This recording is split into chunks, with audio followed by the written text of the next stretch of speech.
Bonsoir.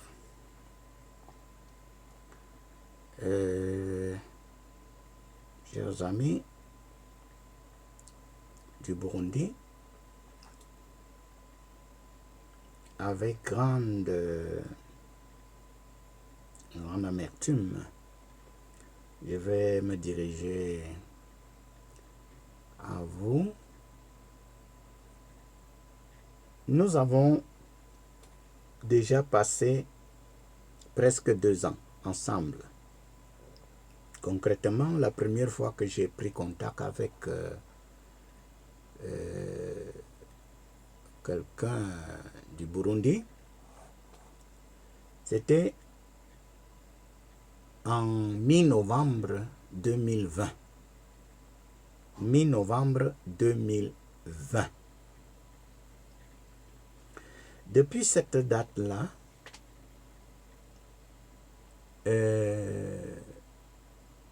moi, en tant que dirigeant de l'ONG internationale Sani et Salvi Universalis, je me suis proposé initier personnellement la création d'une succursale, une délégation de Sani et Salvi International au Burundi. Alors, la première des choses qui s'affiche dans mes soucis, c'était de former un premier groupe de jeunes Burundais, même en format à distance, parce que les mesures du Covid ne permettaient pas une autre forme de contact.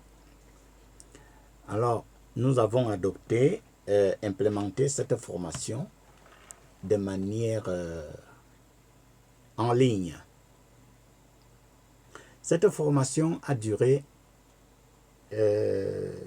environ 16 mois, 18 mois. Alors, il s'en suivit une espèce je dirais pas pression, mais comme une nécessité impérante sur les membres sympathisants de Sani et Salvi au Burundi, dans le sens d'accélérer le processus d'implémentation de l'ONG au Burundi. Il y eut une demande d'organisation d'une rencontre, une première rencontre physique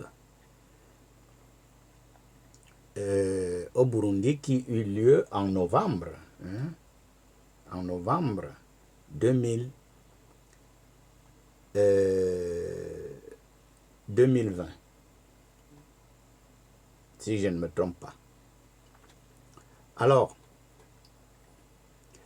là, j'étais d'accord parce que peut-être même au niveau international, l'affaire du Covid a changé nos habitudes parce que nous autres, nous étions déjà habitués à des rencontres physiques, le contact personnel, c'était déjà l'habitude.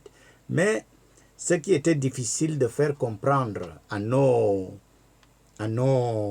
membres sympathisants, c'est que les temps changent. Les temps changent et le Covid est venu à nous imposer une autre façon de nous relationner, une autre façon de faire les choses. Alors, les réunions en ligne sont fondamentales. J'ai essayé d'inculquer ça déjà avec les membres de l'ONG qui ne sont pas burundais. On a eu des débats avant le Covid.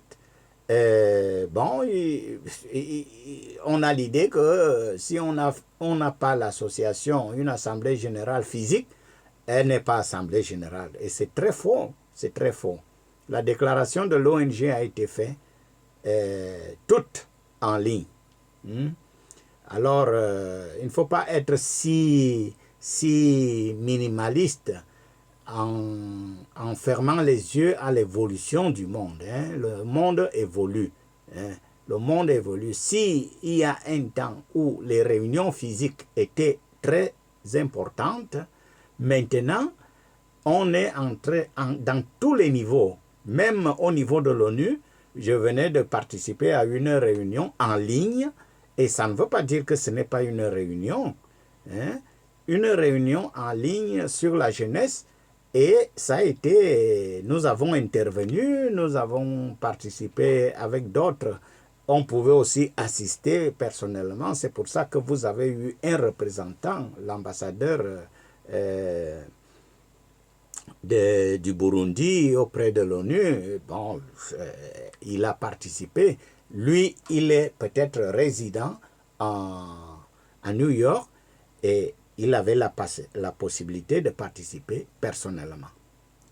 Además, en plus, un haut cadre de ce calibre-là. Donc, mais la réunion était double mix.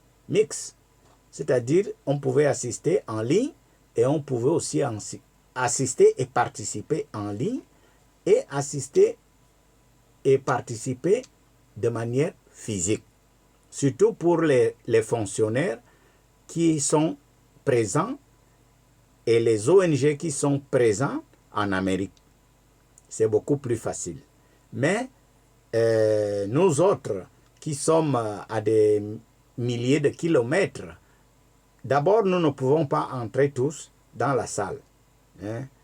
Deuxièmement, nous devons profiter, comme dit la propre ONU, nous devons profiter des TIC, les technologies d'information et de la communication. Donc, quand on vous dit tout ça là, ce n'est pas parce qu'on ne veut pas que vous soyez réunis. Si vous formez votre ONG là-bas et vous voulez avoir les réunions physiques tous les jours, vous serez libre de faire vos réunions. Là, je n'ai rien à dire, mais ça dépend de vous. Mais il y a une chose que je voudrais signaler. Et c'est ça qui est le plus grave dans cette histoire. C'est que